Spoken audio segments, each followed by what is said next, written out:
Okay, and so I will introduce our last speaker for this afternoon, and her name is Neena Wagh.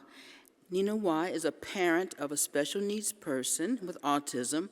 She has been actively involved with autism advocacy for the past 17 years. She has represented the autism community during the drafting of the RPWD Act and has spearheaded the team for setting up the autism website for National Trust. Apart from it, she has helped various organizations in setting up systems and helping them grow. Besides this, she writes and speaks on issues related to parenting and assisted living on various forums. Neena Wagh has been actively involved in community mobilization and has focused from the past 10 to 15 years in the field of assist. Let's welcome Neena Wagh. Thank you, Dr. Tarita, for the introduction. My only qualification to be here is that I'm a practicing parent. I'm a mother of a 25-year-old handsome young man on the autism spectrum. And together we have traveled far and we've come a long way. So here I am. My other two speakers spoke very important, they touched upon very important subject of inclusion in workspaces, because we think that after 16, the autism somehow disappears. So that is not the case, because it becomes a different ballgame altogether once they hit the teenage and they go beyond the school ages. I have been working in the spheres of what after us, because as a parent, I was always worried that as mothers, we are the primary caregivers. So what if, we drop dead tomorrow? What is going to happen to our children? And so from the past 10 years, I forgot about everything else, early intervention, this therapy, that therapy, and I just started focusing on this and this subject. We are here for World Autism Conference. They are around in the next two days. We are going to have 80 speakers addressing autism from different angles.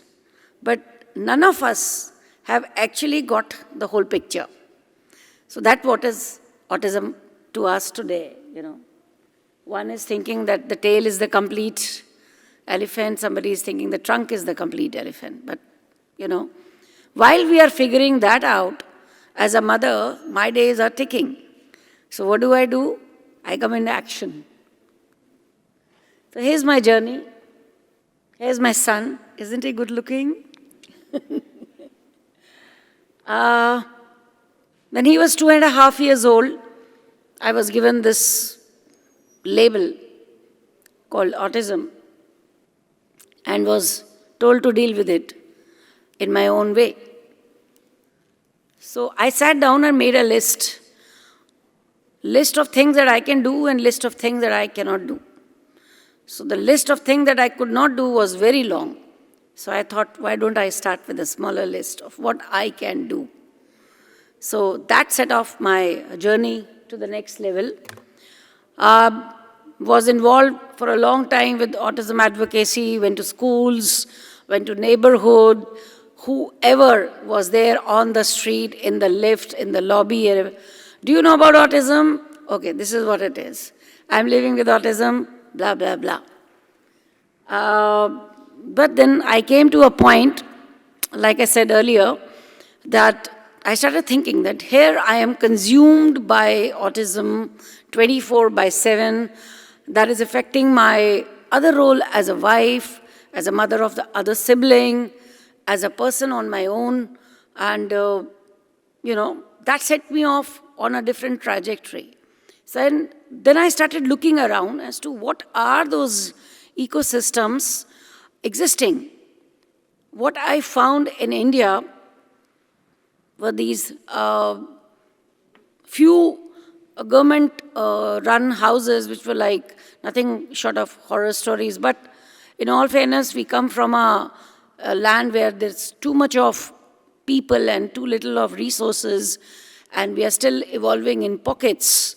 And so we have our own set of challenges, but we also have our own inherent strengths, which I would like to share with you as to how we are today. So what are the challenges? How many of you are the parents here? Oh, wow. Okay. So we are in the same boat.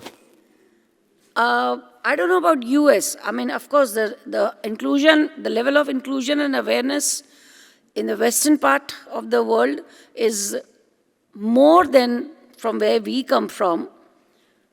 So my first 10 years went in, not me, but my entire generation of parents, we have been very actively involved in spreading the awareness, because these are the main issues: lack of inclusion, lack of safety, lack of support, not only for the children, but for the entire families. Of course, financial burden and negative mindset. These are all from the society, but we as parents also have our own challenges, which somehow multiplies, the whole situation, because we are constantly on fight and flight mode. I did not realize that I have anxiety issues, because everybody was, oh, Neena, you are so strong. Neena, you are so strong. So I had this hero complex, and suddenly it hit me that, no, you are not that strong. So accepting that, and, it's a huge thing. And then because we are the advocates for our children, because 80% of autistic population cannot communicate effectively as you and I can. They cannot articulate their non-tangible needs. So then we become their primary voices, and we think that we know the best. Somehow, after a point, that becomes a hindrance. Because in an average autistic person, everybody's life, the parents are the primary guides. But when you step out in the school, then you have your peers, you have your teachers, then you step out in the professional life, you have those professional guides and all. But our autistic population, our kids are denied that. We have this overarching role, right from the early intervention stages down to the time when even he is in 40, he's still a child to us. And then because of that, we are just stuck in the problem and solution binary. And we refuse to let our own child also bloom. And he's also stuck in that problem. Oh, you're a problem, I have to find a solution. So we get stuck in that. So these are the challenges. So since I am specifically talking about this primary concern of what after us, there are a lot of interesting, India is going through a very interesting phase. A lot of parents-driven initiatives that come up, and which I wanted to share here. And I would like to later on hear more about what kind of initiatives is happening at your part of the world, so that we can learn and exchange ideas. So around 10 years back, when I started looking for facilities, I did not find much. I started a Facebook community by the name of, and those interested can join it on the Facebook. It's called Forum for Assisted Living Solutions, where I started collating information on existing or upcoming group homes or assisted living facilities. I used to go there, take their interview. I started, during the pandemic, I started interviewing them, whoever was there on the, whichever part of the city. Then a lot of talks and webinars specifically to this thing, as to what kind of ecosystem will be required, what will be those checks and balances. And I thought that increasing the stakeholder base is very important, because that is where, Uzma, somebody asked you the question that how do we ensure that somebody is masking their autism, because of the fear of being judged or something. The thing is that we as an autism community, as the autism advocates, the professionals, we tend to be very inward looking. Like we should be having more and more people from the corporates who have nothing to do with autism, but who are the job creators, the neighborhood, the grocery guy, everybody. We should be increasing the stakeholder base. Only then we will be able to create or demand inclusion in true sense. So that penetration has to go. The percolation has started only in 1 layer, 2 layer, 3 layers. It has not yet gone to the root. And I think by these kind of initiatives, we will get through to the diverse ideas put together from the stakeholders, directly from the advocates, and from those people who are innovators, who are, like we were hearing other panelists. There's one gentleman who's working with Oracle, and he came forward to teach coding and to the neurodiverse people. So these kind of unique solutions are coming up in India. So there are, when we're talking about residential, there are 4 or 5 types of models which are existing or coming up. One is the big setups. I don't know how you translate acres. It's 15 to 16 acres area. And there are many takers for these setups, especially those single parents or outstation or overseas working parents with no facilities within their reach. Or those parents who are right now non-resident Indians, but eventually want to come back and they think that the facility over there is not good enough. They are opting for these kind of setups. It works effectively if the correct ratio is maintained of resident and caregivers. And there are many models I personally visited where 50 parents have come together in south of India.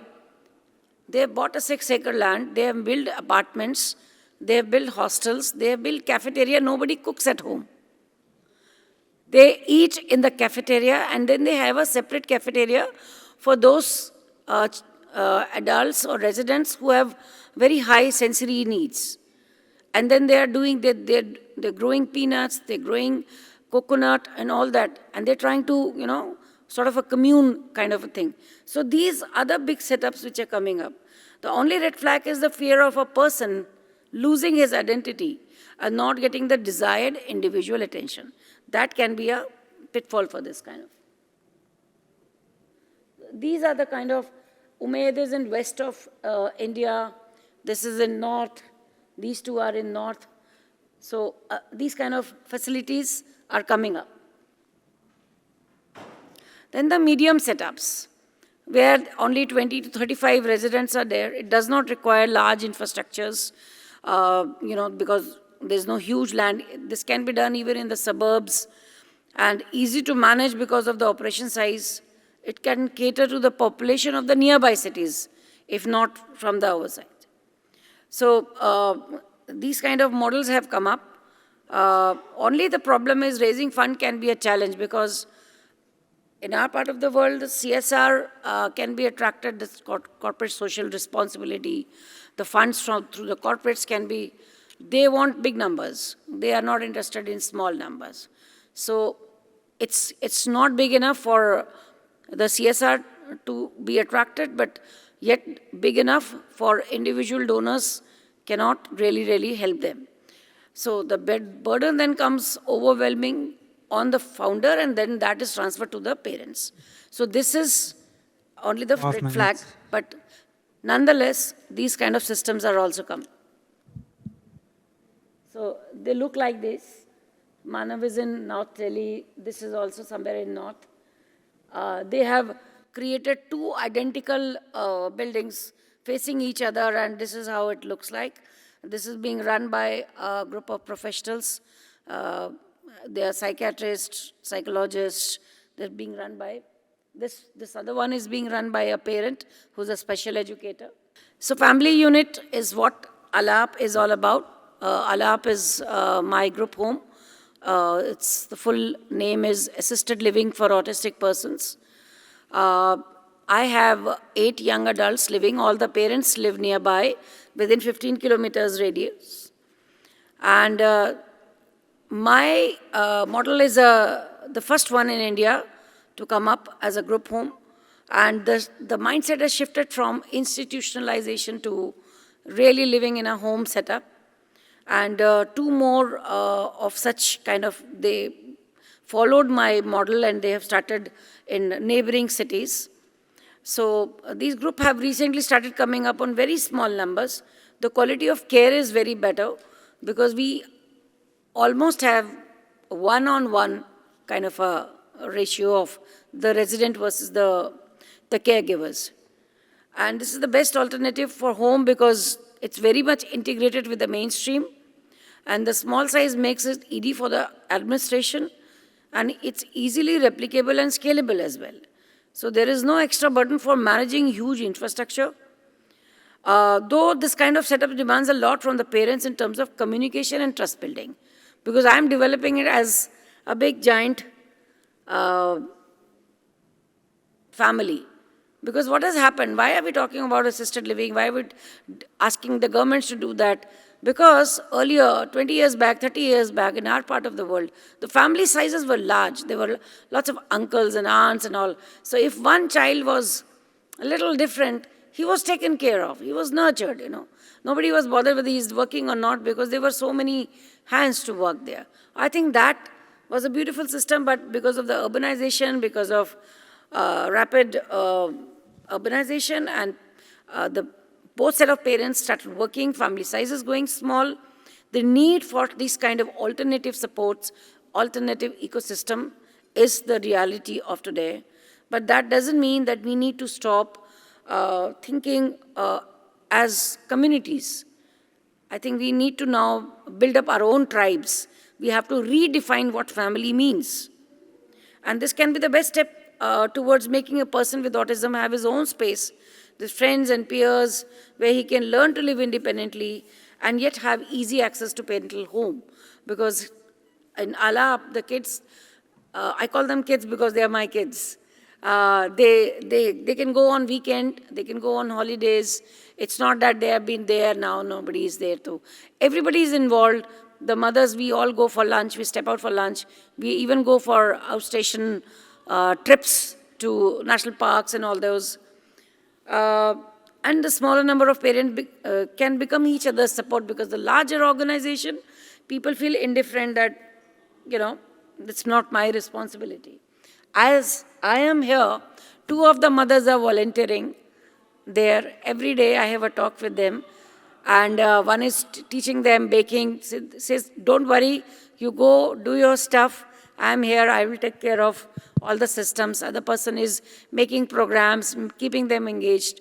So, you know, because as mothers, the biggest brunt is on the mothers because we are like that candle burning from both the ends.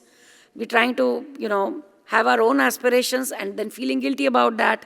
But at the same time, we are overwhelmed by the growing child's demands because that cute little, cuddly little boy is no longer a cute little cuddly boy. He's a strapping, you know, big guy who can be aggressive or can be, you know, wants his own way of dealing with the world. And we as mothers feel inadequate sometimes. And to be all fair, I mean, we all need space to grow on our own.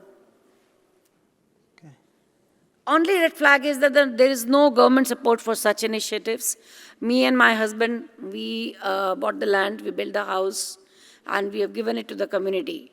So I think in the days to come, resource sharing is going to be a huge thing because we're living in a world of over-consumerism.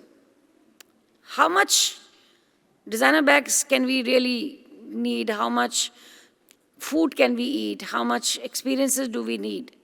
What is the purpose of human life? What is the purpose of procreation? Is it just to have senseless thought process that, okay, because this is the way it is happening? How do we define our humanness if we do not question our lack of giving? So that is what all these things, you know, I keep raising these questions. I I try to bring people together wherever I am, try to mobilize them, because isolation has increased. And because of the social media, more and more, I saw in the plane, they were like, the whole family was there. Probably the kids had come here to see Disneyland, and the mother was excited, look outside, can you see Disneyland? And the child was busy in his phone. He'd forgotten to feel the real world. I mean, it's really, we need to, as a collective, need to think as to where we are going, how much do we need, and what is it that we are going to leave for the next generation. So this is ALAP. This is how a typical room look like. It has a twin sharing. There's a very lovely bro code. There's a friend of mine, she has seen this model, she has built it next to this town, and there is another guy, again neighboring town, and he has come up with this in an apartment only.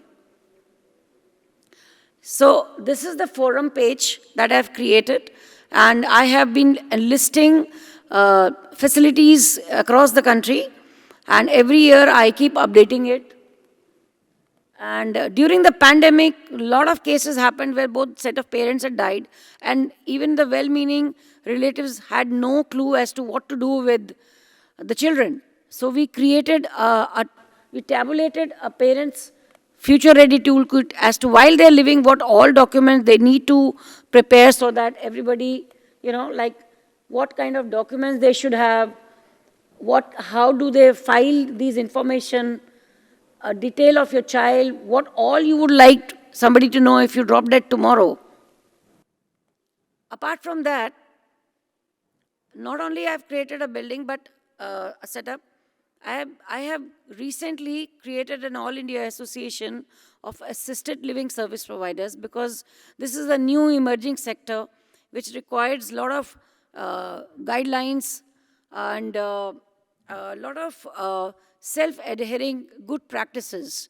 So this has recently been formed, and together we are trying to bring good practices so that we can have a better future for our children. So need of the time is thinking out of the box, taking baby steps towards long-term goals, meaningful engagement with society at large, rather than just being in your own silo. Community mobilization and consolidation. Look beyond the immediate and work harder.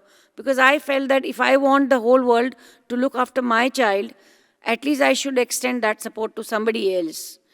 And building trust, developing harmony, finding the right set of people is something which everybody should keep striving for. I will end with running this video. This is the home that we have built.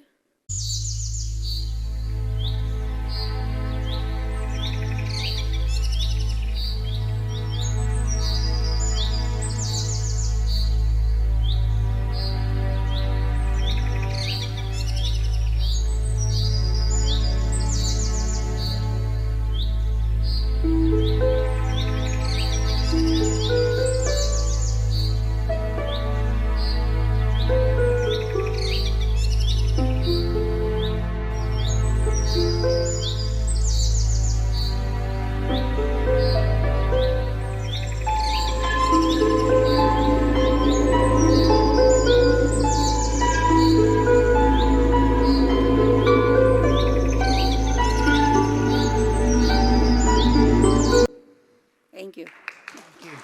Thank you. Any questions?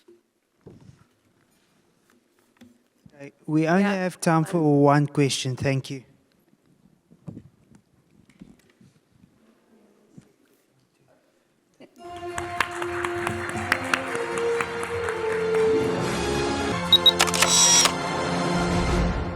Welcome all the panelists, Dr. Temple Grandin, Dr. Alok Sharma, Ms. Lynn White, Dr. Richard Bowles, Thomas Silent, Ms. Stacey Hoagland, Ms. Elizabeth Bonker. I've been to all the tech companies, Microsoft, been there, Google, a lot of the other, Apple, and there's all kinds of autistic people there. 35% of autistics cannot use speech for communication. I learned to type at age 5. I stopped talking for 6 months, but I was also absorbing information like a sponge. I'm a geneticist, so that's what I focus on. It can teach you what things that can help to mitigate the problem. One of the things right now that's a big push right now is how hyperbaric medicine can affect autism, or positively, right? And hyperbaric oxygen therapy is one of the best anti-inflammatories. We are treating younger children at about 3 with stem cell therapy. Within 6 months, they are going off the spectrum. Every person that I ever met with autism, they all want to be a valuable member of society, to have a quality of life that every human wants to have. This is going to be a very unique panel discussion. I mean, we've got such distinguished people here coming from different backgrounds, different specialities, different age groups, different everything. This is an open discussion. It's open questions for all of you. But I'd like to kickstart the discussion by asking Temple, the autism that was there in your age group, or that Bill Gates describes, and the autism that you see now, could you share with us, what do you think, what is the difference? Well, I had definite speech delay, absolutely definite. Some of the things that have been discussed that might be possible causes didn't exist. I'm 77 years old, and then I'm thinking back to when I was a child and when I was young, people that would have been called Asperger's, where there's no speech delay. A lot of these grandparents that come up to me and talk to me, they're old enough that some of those other things wouldn't have caused it. And what I got to thinking about all of this, like there was some very severe stuff discussed, there's a lot of people where they're just slightly geeky. I think they've always been here. So is autism increased detection or something else? I think it's both. And I think on this real mild end, some of the people I worked with in these shops, they wouldn't have had speech delay, but they would have been taking shop classes. And I think all the screen time has made a lot of stuff worse. But then you get into remains nonverbal. That's very severe. Regression at age 13. Then you have the kids that regress at age 3. Some of those kids, how are those different? That needs to all be looked at really carefully. It was interesting in the genetics talk, it said genetics, but then in some trigger. But there were plenty of people from my generation that would have been the Asperger type, where there's, and I know that's not used anymore, no speech delay. My father was probably one of them. He also had allergies, and then we both have eczema and skin rashes. I have Meniere's disease that I managed to get into remission. That's autoimmune. I think we need to separate it out, might say the Asperger type from much more severe, where there's a lot of other things wrong with them. And now I do know in my generation there's always been kids that would just label mentally retarded. Yeah, now those have always been around too. But I think we need to be looking into all of these things. And I'm recommending let's limit the screen time. I was very happy to see a little 3-year-old glued to the window of the plane last night. We were coming in when it was dark and all the lights were on.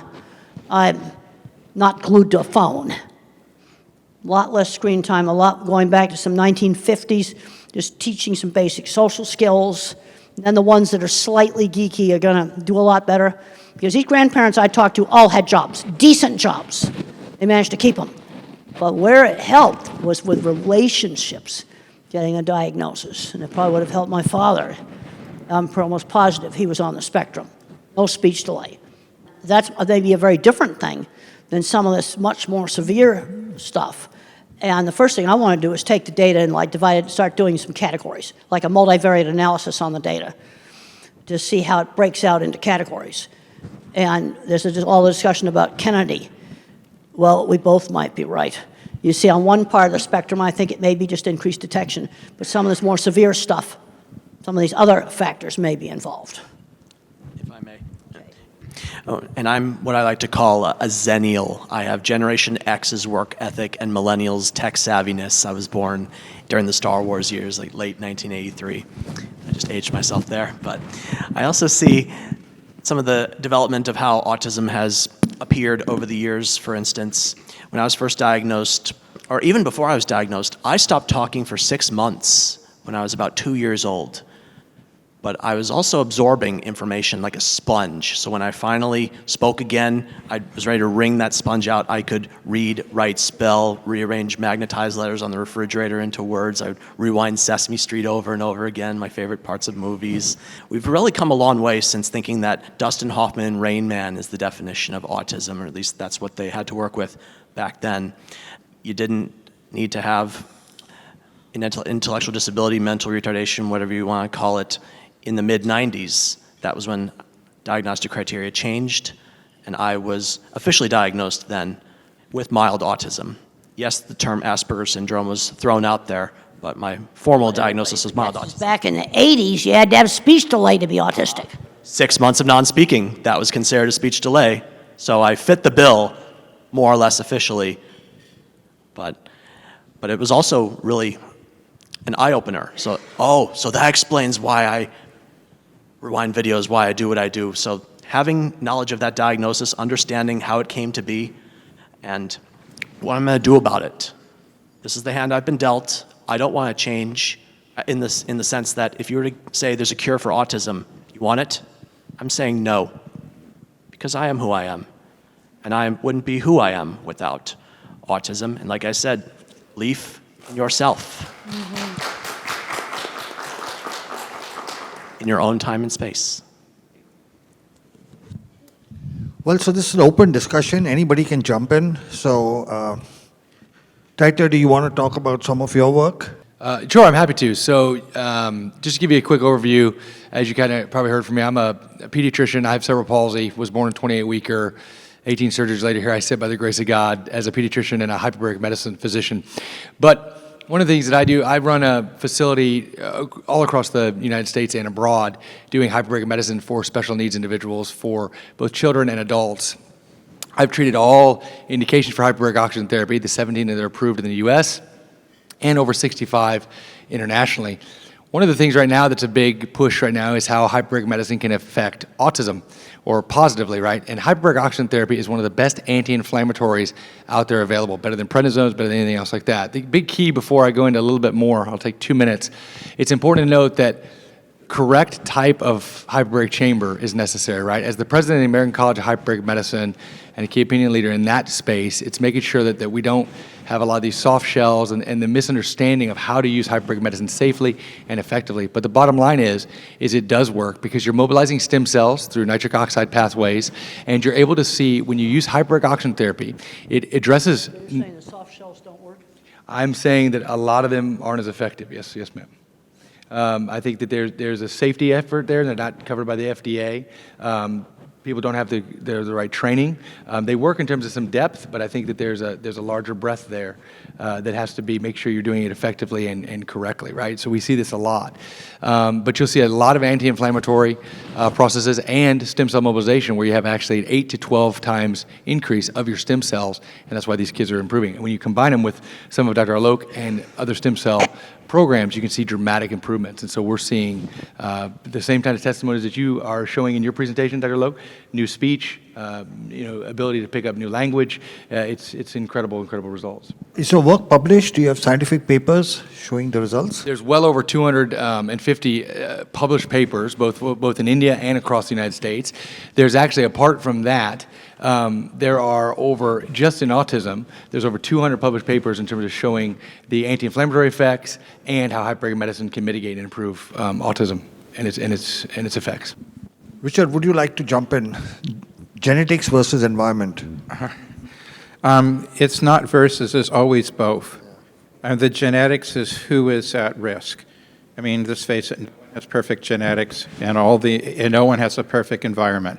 But some children are being affected and other children are not, even though they're in the same, very similar environment. The difference is genetic risk. But even if you have the genetic risk, does not necessarily mean that you're going to get it. You have to have a permissive environment as well. So it's 1 plus 1. You have to have both of them. I think that a lot of people are focusing on environment, And that's great, because that's something you can do something about, but not that many people focus on the genetics. I'm a geneticist, so that's what I focus on, not that it's more important, but I think it's equally important. Knowing the genetic risk can teach you what things to avoid better. It can teach you what things that can help to mitigate the problem. Knowing the environmental risk can do the same thing. So I think they're equally important. Do you have any input? You know, so much this entire week, right? We've heard so much about the new numbers and who's affected and who's not. And while, you know, we definitely know that we have a greater number because physicians are better at diagnosing it, but they're getting better at diagnosing it because there's no more autism. So they're having more experience with it. I've been an educational advocate for 25 years. I have a son who's 30, who was really part of that initial bubble, if you will, where we saw significant growth. And I can certainly tell you, I work as an advocate in the 6th largest school district in this country. And the numbers of students who are in special education programs, not the kids we would have missed before, have grown so exponentially that the systems have not kept up with the numbers. And the children who are really getting what they need, whether it is through medical intervention, educational intervention, looking at housing and opportunities for employment, they're generally the kids whose parents remain the most active, because there are ways out there to be able to access the supports, but there's no silver platter. So it's really good that you guys are here, because you're getting a bit of the silver platter here, but you really have to learn more as much as you can, because, you know, the services, even if somebody comes up with some like where it's from, if you will, we're still going to need to advocate for treatment, for housing, for job opportunities, for better education. So the needs to advocate is not going to decrease. If anything, it could actually increase.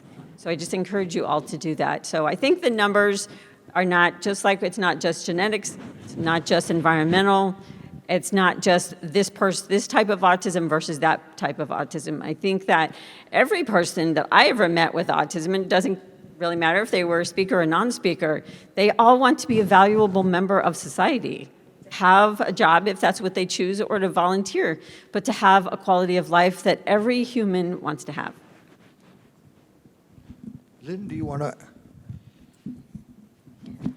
I agree with everything you said, and I think one of the things that we have to do is, if we do start getting to the bottom of some of this, so to speak, is we cannot forget those who really still need us. There are way too many out there that are not getting what they need, and what I'm the most concerned about is, if they come up tomorrow and say, these are the 3 things, so we're going to turn the numbers back around, our children are here. These children are here.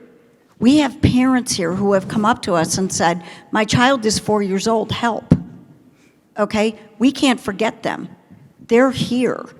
And I think everything she said is right. I don't work in the school system, she does, but I will tell you what I do know from on the homeschooling side, because I've been a long-term homeschooling activist, is there are a lot of parents who homeschool their children because they're frantic. It's not because they're, oh, I'm going to be a homeschool parent. It's, I don't know what else to do. And until we accept that we have to do more, I'm all about finding the solutions, but that's above my pay grade. I'm just trying to help the people that need the help. And in that vein, I failed finishing an Ironman twice before I succeeded the 3rd time. And for those of you that don't know what an Ironman is, it's 2.4 miles of swimming, 112 miles of biking, and 26.2 miles of running, all in under 17 hours. And I thought I could do it in Texas, but humidity, heat, headwinds, hills, they took me down like Superman to kryptonite. I attempted it again in Des Moines, Iowa, got the same or similar conditions. Also, I didn't have the right equipment. I realized I really had to invest not just in money like a new watch and better bike, but also putting in the time. And I too do not use functioning labels. I feel when you call someone low functioning, you discount or dismiss their strengths and capabilities. When you call someone high functioning, you discount or dismiss their needs or struggles. So in my book, functioning labels, whether you put them on yourself or you put them on others, that's the F word. Don't use it. Temple, I'm asking you, yeah. Okay. Hypothetically, let's say RKF Jr. approached you to give advice on what the government needs to do, one, to maybe reduce the incidence of autism, and second, how to manage. What advice would you give the government? Well, I think we're going to have to go all local because basically they're running out of money. Okay. I've just looked at I went to several sources. I checked out our national budget. Over half of it supports seniors right now. Okay. Over half of our national budget. Research money in my field and labs have been closing in a 50-year trend line. Okay. And we're going to have to start doing a lot more local stuff. We need to tap into these retirees to with the early intervention that we're not getting. We're 2-year wait lists, totally terrible. And I was happy to find some people I talked to at lunch where they're doing some of this for retirees. Some of these people are 20 years younger than me. They need to be working with these 3-year-olds. That's what we're going to need to do. Tap into retirees to teach an art class, teach a music class, teach a whole lot of different things. You know, I read an article the other day that cruises in golf are not all what they're cracked up to be. That was in one of the papers. We're going to have to get into the local sources. Also, over the years, I've changed my terminology. I have old publications that say high and low functioning. I can't change that. Okay. But my new publications, I'll call them nonverbal or non-speaking. Remain nonverbal, don't speak. Got rid of high and low functioning. Some of the older stuff, some of the activists got after me. Now, sometimes I think they can go overboard on all this jargon and things like this. Exactly, yeah. Because I just like to figure out really practical things. Okay, like the really nice lady right here was telling me, I like to give you an example of the kind of problem solving that I like to do. And when she was alone, she feels really scared because she's helpless. And I said, well, let's find a way for you to call somebody on a phone. Well, it has to be auditory. So we're going to just teach Siri that is one person, is another person, and then you just call on the speakerphone. You don't have to buy expensive stuff. I think they could be done with existing equipment. That's a simple thing to do. Okay, different buttons on the wheelchair that won't work. Okay, well then we don't use that. There's so many simple things. I remember one time watching a wonderful video a guy presented that showed a kid somewhere in Africa got one of those Blade Runner legs, got a pair of them. And he was just so happy out there stomping in the mud puddles. And something like that makes a lot more sense than a fancy electronic leg that's going to just break. Okay. It's also something they could probably make in local shops. You see, this is where a visual thinker sees solutions to problems. You see, the idea for that phone thing, it's a car phone. You say, now call so-and-so. Well, we just got to make those little abrupt sounds. Why am I picking out those sounds? Because I don't want it accidentally going off all the time. It has to be something you do very deliberately that will make it call somebody. I just think that stuff up. I mean, that's what visual thinkers do. I heard a solution to a problem. I also saw car phone in a car, too. The activists got all over some parent group that's called Profound Autism. And these are the people who need 24/7 care. You know where I've seen some of the best 24/7 care for really severe? Some faith-based groups. I've actually seen some very, very good programs. Benjamin's Hopes in Michigan, Brookwood in Texas. It's all private money. So some of the best programming I've seen for, I don't know what you want to call them, but these are the people that need 24/7 care. And they grow up into adults and the parents can't take care of them for the rest of their lives. You know, that's just examples of some things I've seen that really worked well. We need more of that kind of stuff. So we'll touch on an important but sensitive topic.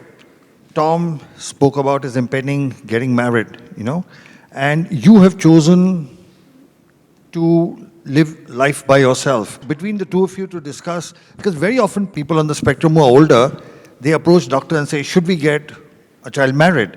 What would be your advice? Oh, there's been some very successful marriages. And the wife runs the business. No, seriously. There's been some very successful marriages. I know 2 computer programmers that got together. That's been very successful. They're both on the spectrum. And you know what they did for their engagement dinner? You got to go to a white table restaurant. You got to have candles because you got to set the stage for a super romantic discussion on computer data storage systems because they are the most interesting thing in the world. And two chemists got together. Oh, okay. Yep, there's been, some of these you intend to have nonverbal autistic kids. Yeah, there's a place for getting married. I had one parent come to me and said, my son's doing great. He got married, bought a house, going just great. If my book helped somebody to do that, I think that's really a good thing. No, they should get to do all the things that regular people do. Some of them have got kids. That's been successful. I'm a problem solver. And I think I figured out a way for you to get a phone that you can use. They'll call 2 or 3, maybe at least 2 numbers. Because I'd be anxious too if I was you and I was all by myself. So, Tom, your views? For my part, as far as marriage goes, there was a time I thought I wouldn't get married.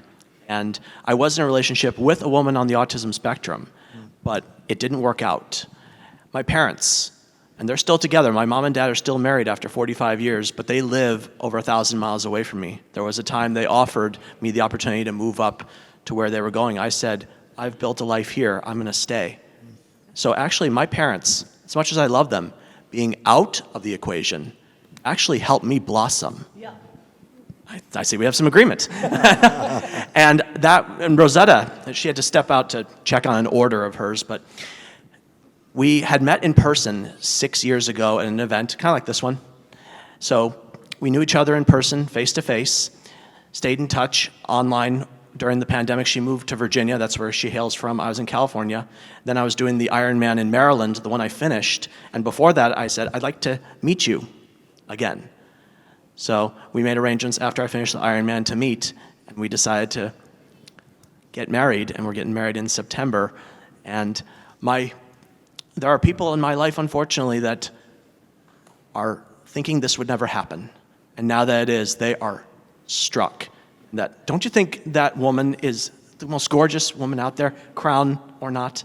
And for someone with autism, and she's not on the autism spectrum, but I am able to make our relationship work. We have our struggles, as any couple does, but we believe that it's going to work out. And statistically speaking, only about 7% of people with autism ever get married. And even fewer stay married. So we have some resistance, some difficult spots, but our love matters. And I really wish she was here to hear me say that.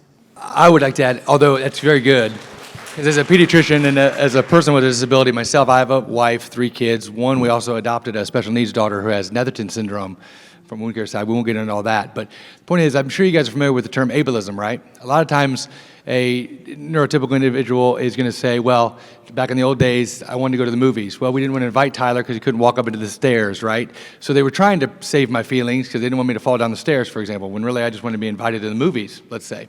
So the point of all this I'm making is you just got to look outside the box and allow, there's a lot of blessings. We're all handicapped. Mind the world can see. We're all struggling with something. We all wish we could change something about ourselves, and that's the whole point about whether you're on the spectrum or not, right? But I think it has very much, we have to combat ableism in this country. Going back to what I would say to RFK, if it was for me or for anybody else with a disability, is when we lose value in people, we start to fail. And I think that that's where the slip is, even though maybe some of his comments, in his mind, he was actually trying to help. I want to believe that, right? He was talking about the severe autism where they're never going to get married. I mean, I see these kids. So do you, Dr. Sharma. So do you, the occupational therapist. That's a real thing that we deal with, and these parents are looking for hope. So I don't want to say that by any means he's inherently evil, but it's a crass comment, and realizing and finding people's value and how they navigate the world. And people that are non-speaking, if they're in a job, know the difference between real work and stupid little busy work. And the other place where I've seen some really great programs is when the chairman or the president of a company has a child with a disability.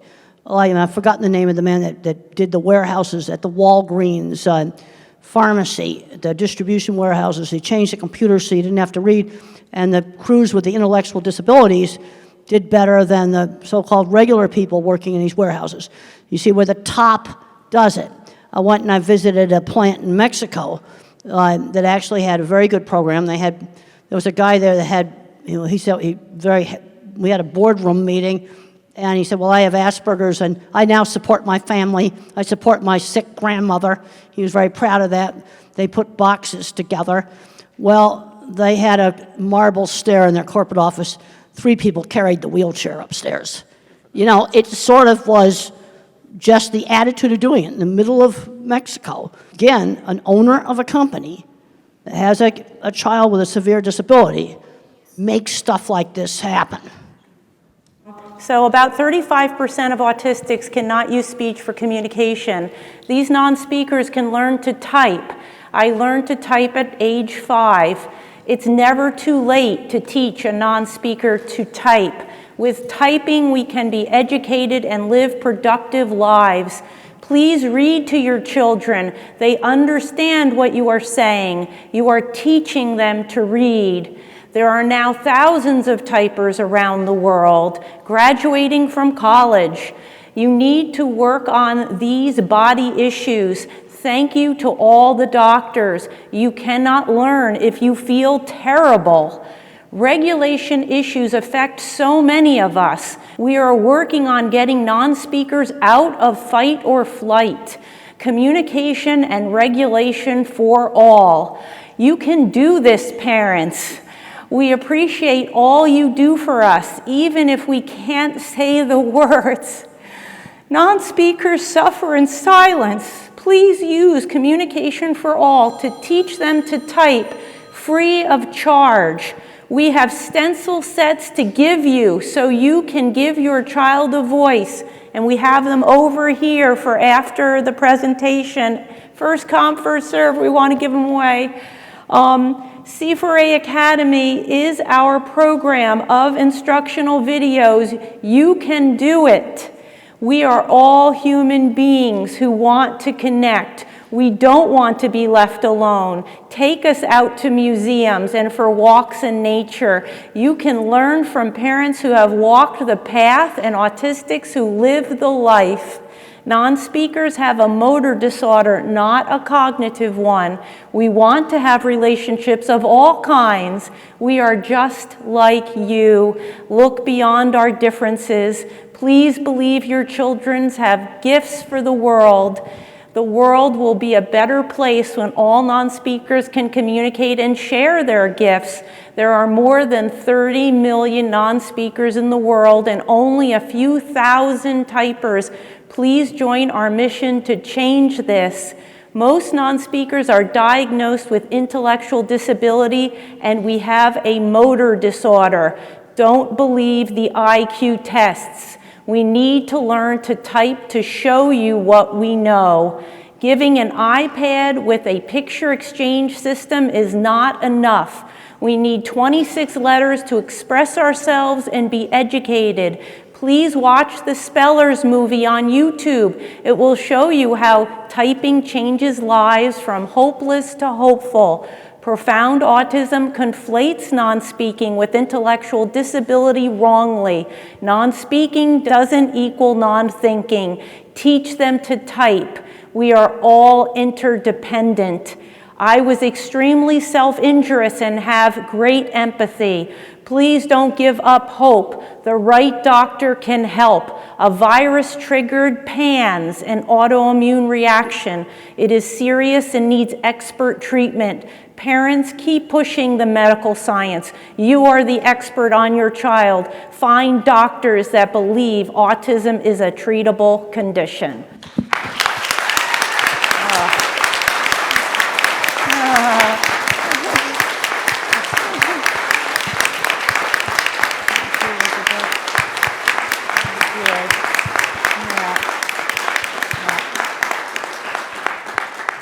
This question is for Dr. Bolts. This is about the supplements that you had shared earlier. Is there a protocol to wean off the clients or patients who are using them, or is it more like a lifelong usage of these items? I think that depends on why the supplements are started in the first place. If they're started because you want to improve your concentration and focus a bit, and then you do it on your own or go to an environment in which that's not necessary, then you can decrease it.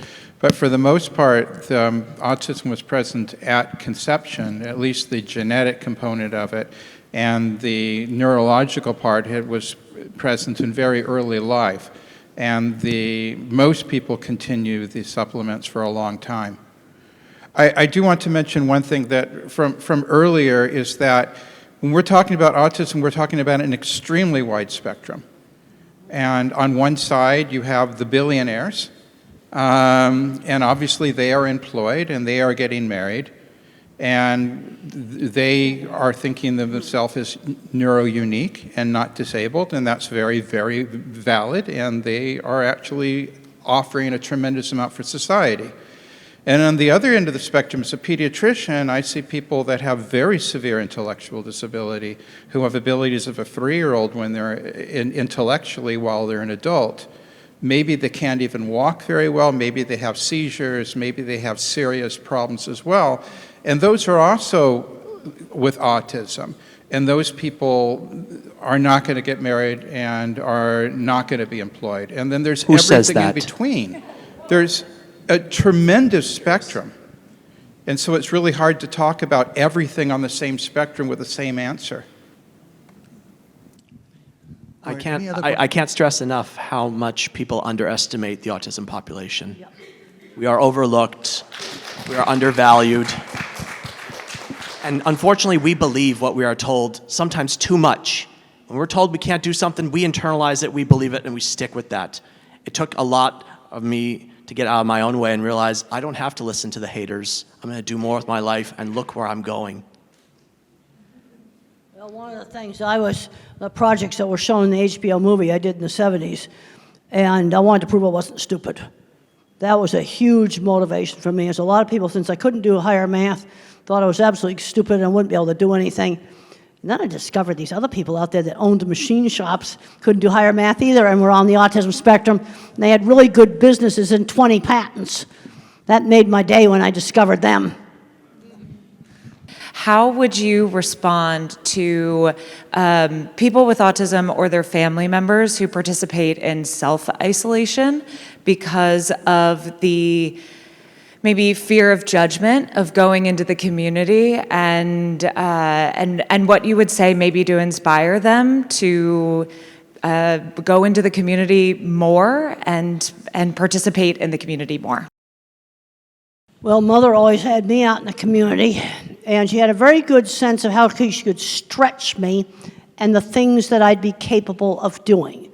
Like, for example, when we went to my grandmother's house for Sunday dinner, for my exercise, I was allowed to play Beat the Elevator, and I could run up 5 flights of stairs before the elevator got there, and that kind of run the energy out of me. Another thing they did is I only had to sit at the family table for 20 minutes. Then I could ask to be excused, but if dessert wasn't served, I didn't get any. So if I wanted dessert, I had to stay. You see, she always put some choice in there, but she had a very good sense of how much to stretch me, and she realized that big, noisy crowds were sometimes a problem, but I'm concerned that some moms just totally overprotect. They can't let go to let their kid do the most innocent things, like while you're pumping gas in the car, have the kid run in and buy some milk at the store. And I had one mom says, I don't have the guts to do that. You see, this is where the moms just can't let go at all, and they're doing everything for the child, and the kid's not learning anything. And I have a book called The Loving Push, and that was aimed at, getting these moms to get them out gradually doing things. You see, I've seen huge problems with everything being done for them, and they're not learning any skills. And we had a rule that it had to be on the list. So as soon as I knew how to write, I'd put things on the list, and I would help with grocery shopping. I'd go and get things on the list, put them in the basket. I was learning that at a very young age. Yes, and you do Walmart, for example, that's one of our big stores, when it's not so busy. In California, where I live, I don't know if they do it here in Florida or other places, there are certain reduced sensory hours. Yes. Like you can go in between like 7, 8 a.m., less lighting, less people, a lot more better shopping experience. But I've written a book, Come to Life, Your Guide to Self-Discovery, to address getting out there. Life doesn't come to you, my friends. It's up to you to come to life. Are we keeping our kids out from out there? And also in addressing the naysayers, the people that might be holding us back in a sense. That's in my book, My Glass is Full. And these are available for sale. is in neuro needs. I mean, we have some people with autism that work for us, and they are in positions in which their abilities are perfect for their job. They are better than a neurotypical person at that job, because we know that they can do that, and we know autism. We just need to get the word out that these people have certain abilities that allow them to do things better than other people, that it's not charity, that employers will want to hire them, and they'll want to give them a good wage. We think that, I mean, this is what Dr. Grandin was talking about, is the way of fixing things and pictures and everything, is that they have abilities that other people don't have. We just need to get that word out. We wouldn't have any computers without all the people in the tech industry. And I've given talks there, and half those programmers are on the spectrum. Yeah, I've been to those companies. I've sat in their fancy restaurant, watched all the nerds come in. We need the skills. See, that's the thing. At one end of the spectrum, and you've got Steve Jobs and Bill Gates. Bill Gates is official now. He's on the spectrum. And he's had a very successful business. Another thing, both me and Bill Gates were taught that you give back. That was something we were both taught. I have put 23 graduate students through school paying for their masters and their PhDs. That's what I've done with the book money and speaking engagement money. And Bill Gates said you get huge amounts of money going into healthcare. We were both brought up in an era where you give back, which it's been really eye-opening for me to read his book, because so much of how we were brought up was very, very similar. Thank you so much for all of your work that you do. And I need to emphasize that profound autism is real. Work is being done right now to put it in the DSM so that we can have a specific name for the people that will require lifetime support. And as much as, of course, we want our kids to continue to grow and to thrive and to be as independent as possible, it's very important to recognize that for some people, they are not going to be independent. And the best thing that we can do is continue to support them, have trained caregivers, because one day we're not going to be here anymore, and our kids are still going to need care. And the system is very broken for them. And it's hard. Autism is not always awesome for everyone. It's hard. And, you know, when you see kids that are beating, or adults that are beating their heads and they've lost their eyesight because they're banging their head on the wall, I mean, these are real things that they're dealing with. And so it's a big spectrum. When we adopted our kiddo that's special needs, the developmental doctor, the first thing that he told us to do was watch your movie, Dr. Grandin. And it was amazing for us, and it was very eye-opening.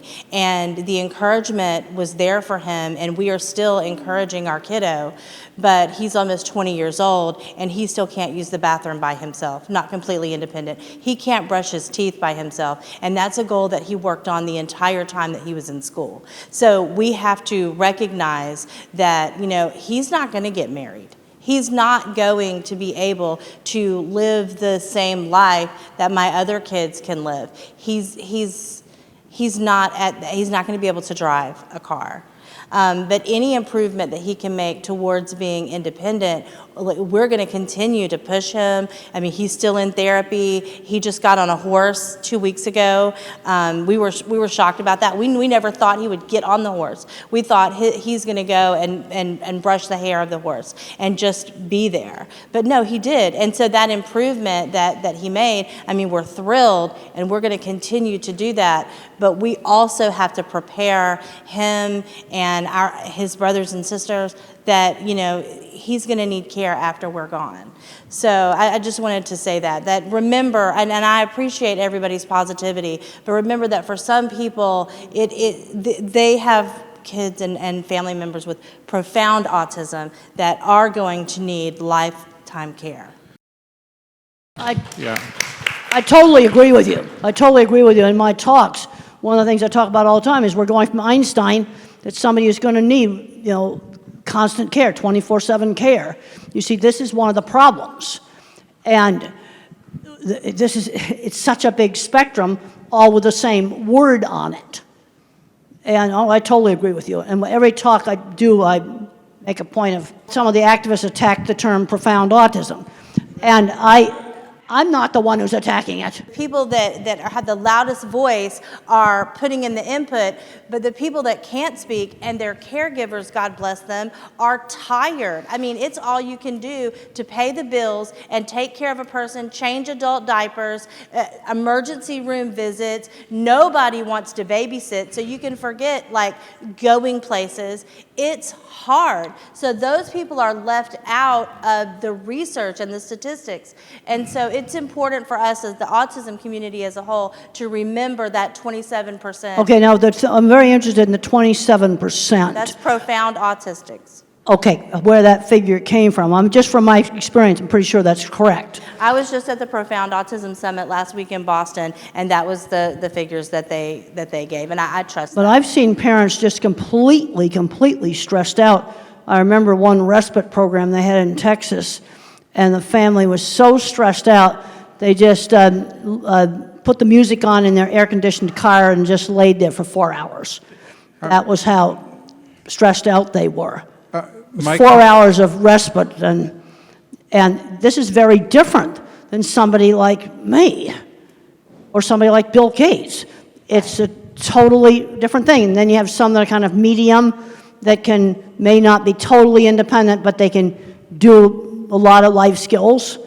It's such a big spectrum. I really believe that what we need more people that care, more people that don't have autism, that care, like teenagers and, like you said, seniors, that can help parents, that are trained, that there just needs to be more compassion in our society, and I feel like that should be a part of the message that the autism community is putting out there. Well, the other problem we got was certain advocacy, autism community, they attacked me, they've called me ableist, they've called me bad things. You know, some of it, they just put so much venom out there, right, that you're not actually getting things done. One of the things that 25 years, you gotta remember I'm 25 years in the construction industry, and I have found that it affects how I think about things. You have to build things and solve problems and not just talk about it. You gotta do stuff, you gotta get projects done, you gotta make them work. You got to not fight everybody. You don't get jobs done doing that. It is to support children like yours that I made that comment that didn't go over well. That autism is a very large spectrum. I see kids that appear to be profound. Some of them become mild autism because of the right treatment. Sometimes we find the exact gene and they get much better. Some of them become moderate autism, but some of them stay profound, even if we find the gene. Some of them we can't help today in 2025, no matter what we do. And you're right, the community is not really supporting them to the degree that perhaps that we should. And we need to consider them as well as the others. I need to just add something. You said there's no research on profound autism. Very little, like 6%. They're like but people with no, profound just to autism. let you know that we are actually doing intense research through brain scans. So we are doing PET CT scans, and we are noticing that those children and adults with profound autism have a very different type of hypometabolism in the brain. So we are able to, through brain scans, separate the mild from the moderate from the severe. And we are also able to, we can also see which parts of the brain are working more and what special skill sets they could possibly have. So today, especially in the neuroimaging world, the focus is shifting from what they cannot do, the brain that is not working properly, to what they can do. And as you know, in all the talks, including what Temple spoke about and Tom spoke about, once we identify what is the thing that they are specially connected to, feel about, and then give them coaching in that, they do miracles. Now the treatments that we have, the treatment that Titler said, hyperbaric oxygen, our own treatment with stem cell therapy, we are able to help the people with profound autism as well, because the stem cells go and repair that part of the brain which is damaged. And we are seeing non-verbal, there's no question about the improvement. A child who's non-verbal for 8-9 years starts talking, Now there is no question about whether it worked or not, because you're non-verbal, and surprisingly, among the first things that the children say, they tell their mothers, "I love you, mommy." We've got dozens of kids where among the first things that comes out is expression of love. It was just bottled up inside, and it actually gets expressed. Yes, there is work being done. Those distinctions are happening. And it is likely that in the future, the combination of stem cells with hyperbaric oxygen and rehab will possibly help the children. I want to make a quick comment to you. Go ahead. One thing you didn't say in what you just talked about with profound autism, you voluntarily took that on, which is amazing. Not a lot of people would do what you did. Thank you for your contribution. So that's Rosetta. a lot. You're on, Rosetta. We are here because we're together, right? Because we love one another. We're talking about autism. These great people on this panel have different views, different point of views. Remember, we look at life different ways. Each person brings something great to the table. So let's respect every person on the panel, and everyone here is being respected. The thing I would like to point out is that I remember going to Tanzania, and Tom and I was talking with a lady there. She said the moment her son was born, her and her husband was told he would never be married. She would never have grandkids. Now, for my experiences being a nurse, I'm not a nurse and I'm a motivational speaker, but I was a nurse. So I know what it's like to change diapers. I know what it's like to take care of someone. But I also know patients that are underestimated. So it's very important, no matter what you're told about your child or your loved one, never set the bar so low that you keep it there, that you miss something great about your loved ones. I love you all. Thank you for your time.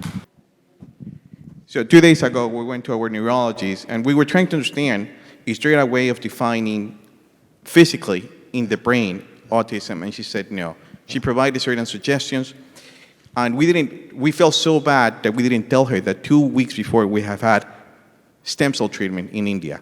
So there's such a bad perception in the US, unfortunately. And one of the things that she said is there's no research. In our minds, like, Dr. Sharma has all the research in the world. Specifically, she pointed out to Duke University. Duke University is the one that has done the most studies in the US, but they only do stem cell treatments for kids with cancer. So my suggestion and pledge, Dr. Sharma, how can we let the world about your research?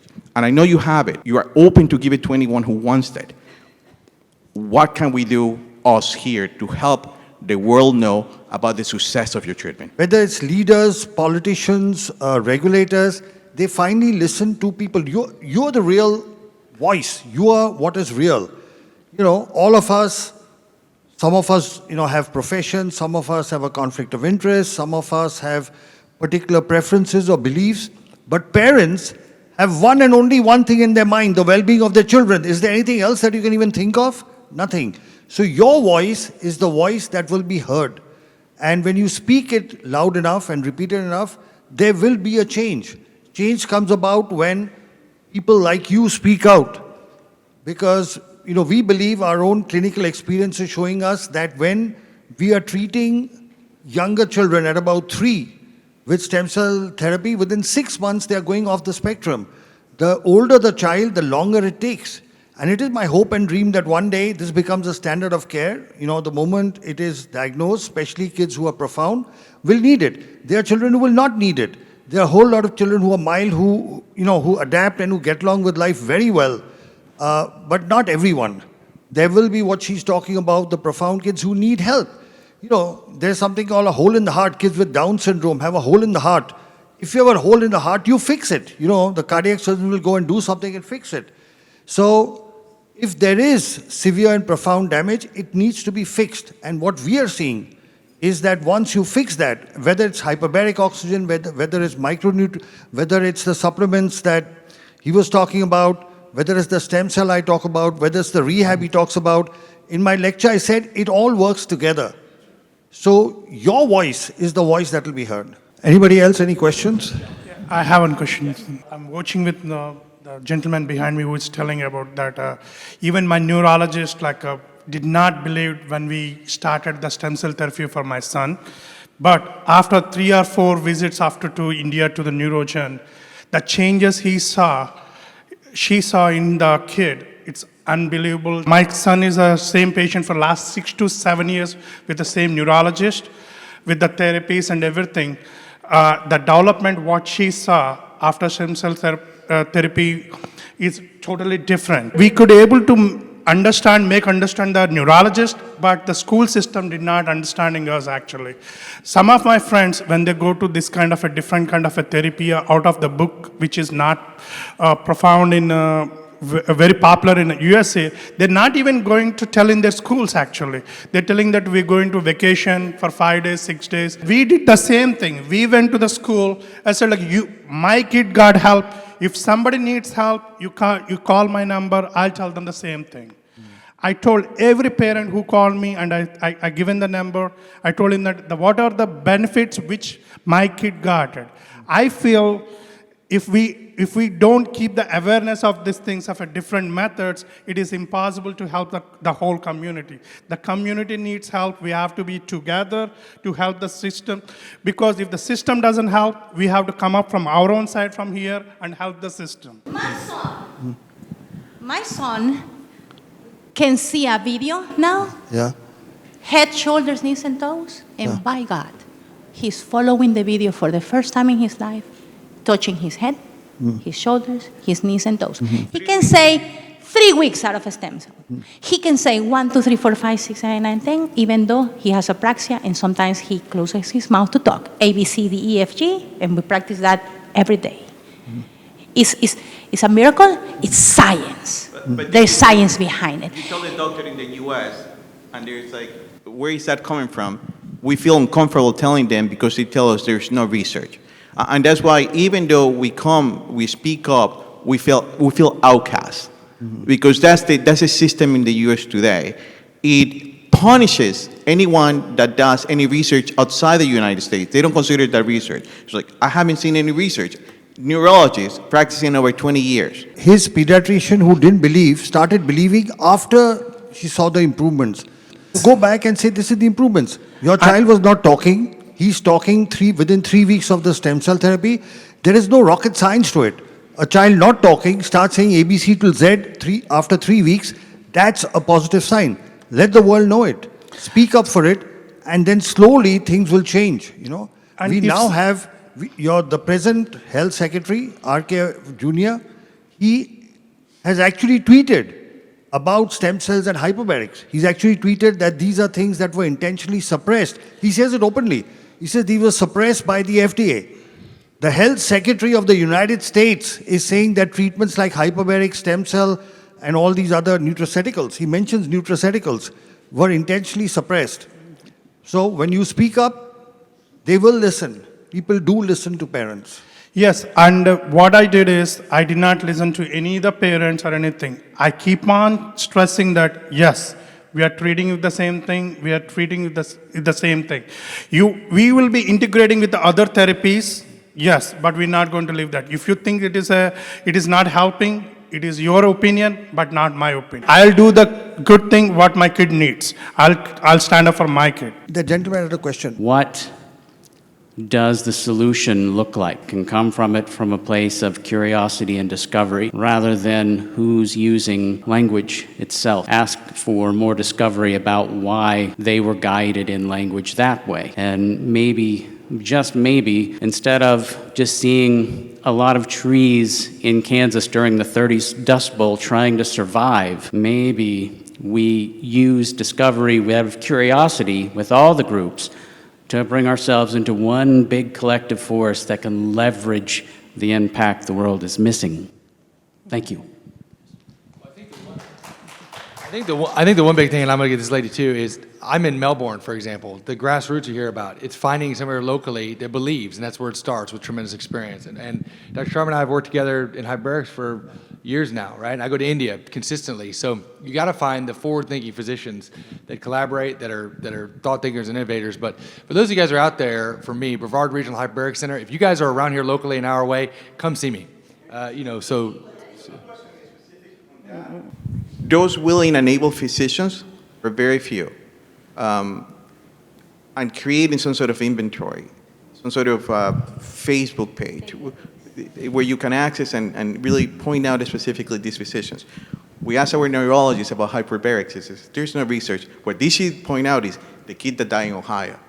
So they're using those small mistakes sort of to prevail these sort of veil. We need an inventory list of those physicians that are willing.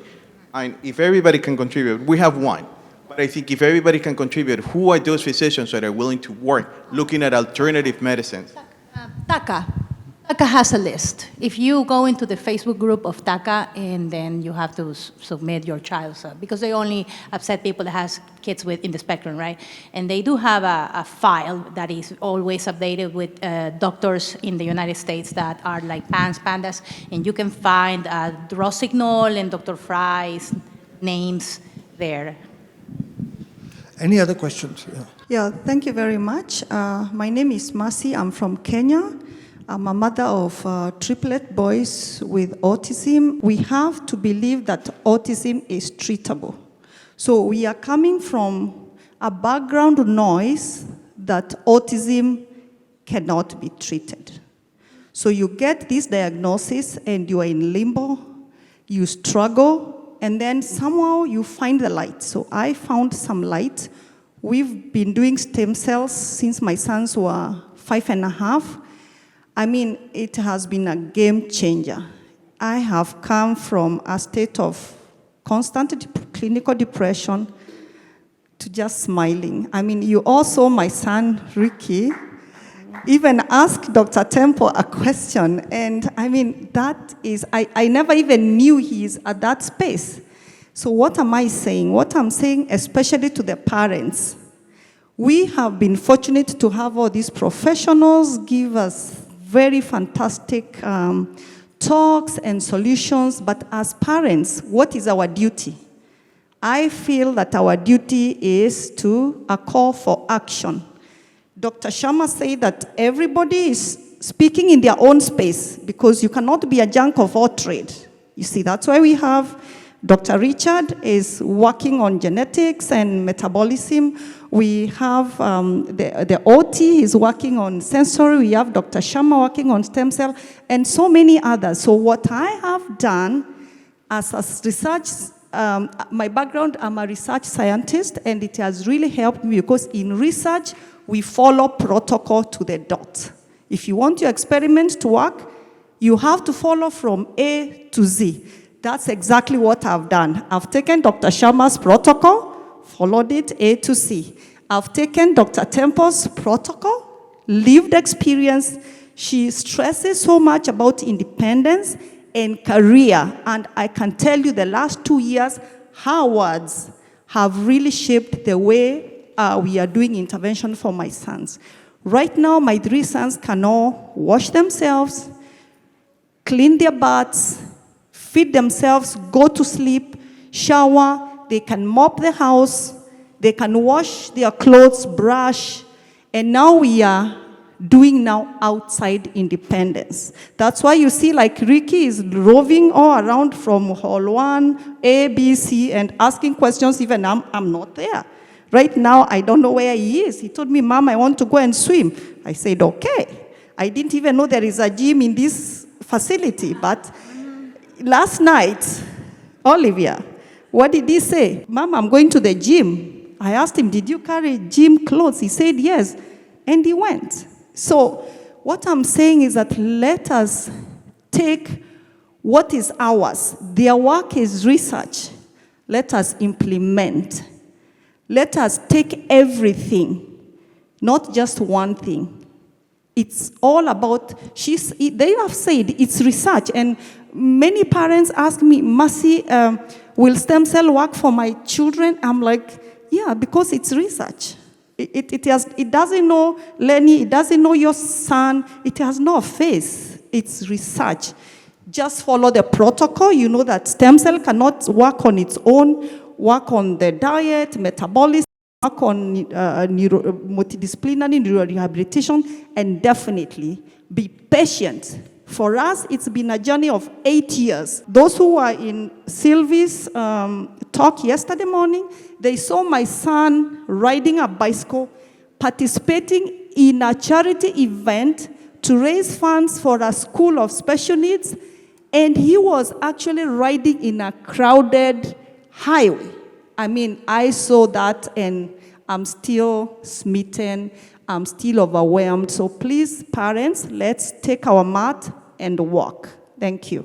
I wanted to ask Elizabeth what we can do to help you and your mission and the legislation, to have legislation passed in the government. We need to fight to enforce the Americans with Disabilities Act in schools, which is something that she is desperately trying to do for families across the country who, even after they learn how to type, are being denied that accommodation in their schools.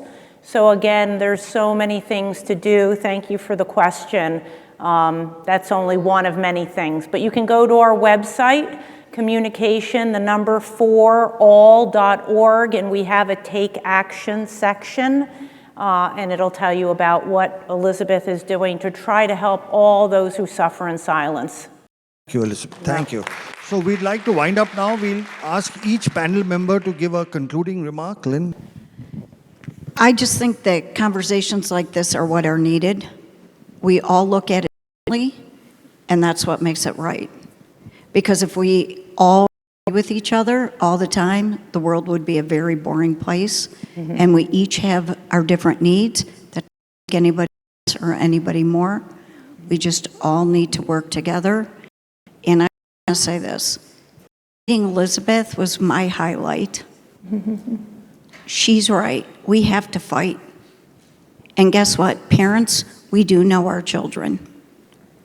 And when we fight for our children, sometimes we take on a role we didn't want to take on, but at the end of the day, we can inspire other parents to fight for their children. Because I've had people say to me, I don't have your personality. I'm not willing to just take somebody on. And I say, you don't have to have my personality. You just need to believe in your child. Thank you, please. Welcome to Yeah, well, I mean, I think Elizabeth kind of says it all up there. But just to go to what you guys were saying, just real quick for a minute, when my son was little, we got very quickly, as soon as he got diagnosed, we got into looking at bio treatments. And we did the gluten and casein-free diet. And when I took him back, because I don't know, I guess I had this thought in my head, because they keep wanting you to come back, like they're going to say something different. And so I took him back like the next year to that same neurologist. And he's like, wow, what are you doing? He looks pretty good. Like, what's happening? And I was like, well, I have him on this diet. And he's making all this tremendous progress. The doctor said to me, the neurologist, it was a neurologist, a pediatric neurologist, he said, shooting darts in the dark. And I said, hand me the dart. And so, you know, you take people's as much information as you can. You talk to people who have, who are experts in the field, and then you make the best decision you can for your family. Some of us physicians, like myself, have been around for a while, and we've been treating autism successfully for 30 years, and you're right, the institutions still don't believe that it works. I'm trying to publish as much as I can. It's a drop in the bucket for what we need. A lot of people are doing the same. The parents need to fight. Hopefully we have an administration now that is listening. At least now they are. Maybe they'll make a difference. With autism increasing so incredibly rapidly, this is going to become a societal suicide mission if we don't immediately get off the tracks and do something about it now and take care of all the kids along the way. Thank you.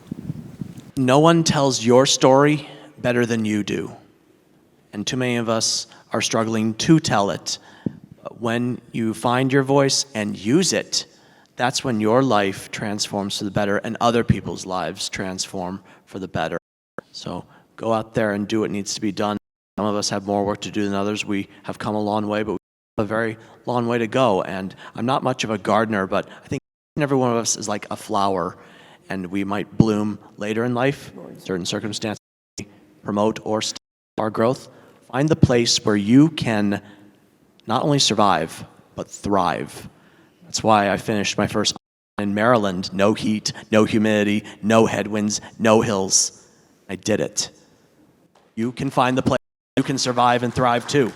Go get it. Final thoughts? Well, yeah, working on more and more independence. I definitely believe in that. Unfortunately, I'm seeing too many young adults that have become recluses in their room. That's something I was never allowed to do. You know, they were always getting me out doing things, but there was always choices.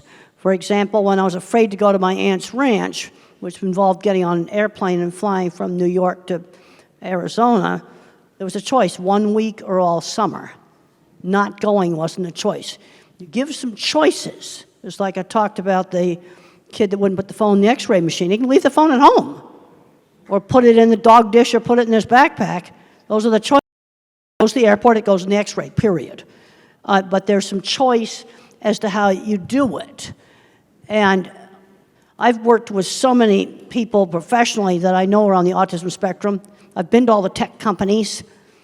You know, Microsoft, been there, Google, a lot of the other, Apple, and there's all kinds of autistic people there. You see, this is the problem we've got. At one end of the spectrum, you've got that, and at the other end of the spectrum, you've got, I'm going to call them the 24/7.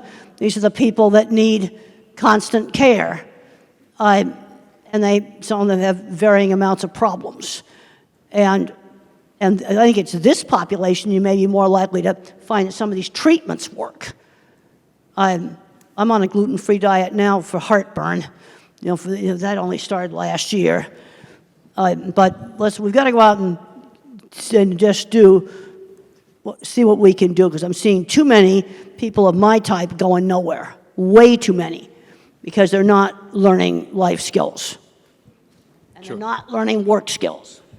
Well, I'll echo what she said. You only handicap yourself by choice, right? That's it. We're here as a physician that's devoted my life to doing this as well. We're here, and I think you just have to find your village. You guys know that, but at least locally, if I can be an asset to you an hour away or around, let us know. And you're looking at a panel that believes the same thing. It's not pseudoscience. It is grounded in science. We're just forward way thinking and combining it all, as Dr. Sharma said, it's a multifactorial approach. And when you do that, combining all these different modalities, you can see dramatic miracles in your kids' lives. And every study that you look at with hyperbaric oxygen therapy, stem cells, no matter what, just like in my own life, it all showed improvement in quality of life. And is that now all that we're all looking for? That's exactly it. So find your doctors, find the people that believe in you, and go get it. So thank you. I'd like to thank all of you for being a wonderful audience. We want you to know that as parents of children on the spectrum, you, for those of us professionals here, are our inspiration, our motivation. You are the wind below our wings that keeps us doing what we are doing, because very often the work we do is in the face of stiff opposition and resistance. But what you need to know is all of us in our own way, okay, whatever aspect of medicine we practice, rehabilitation we practice, will continue to do the best that we can to ensure that all whether they are children or adults on the spectrum, are able to be the best of what they are. We are able to bring out the best potential within them. The work that we are doing with stem cells, and we've treated over 6,000 children with autism, a total of 15,000 patients, including cerebral palsy. We have over 100 publications. So the research is there. It's just a matter of time as more and more, like your children start improving and start speaking, as more and more people get to know, this will be available everywhere. The truth, real science, real treatments cannot be hidden and suppressed forever. It will come out. And it is my belief that it's a combination of comprehensive rehab, micronutrient supplementation, rehabilitation, hyperbaric oxygen, and the stem cell that we do, and all the advice that Temple has given. If you listen to Temple, I suggest you watch her movies, you watch her podcast. She gives you very simple advice. That one advice, talk slowly, results in tremendous speech improvements. That's simple advice. So sometimes it's a very simple advice. It's not something high-tech that brings about the best results. So I want to thank all the panel. Thank you for the wonderful discussion. Thank you for being here. And thank you very much. I thank Dolly, thank you for arranging everything. Lynn, thank you for being the co-host of the conference. You two guys have done a great job. Thank you.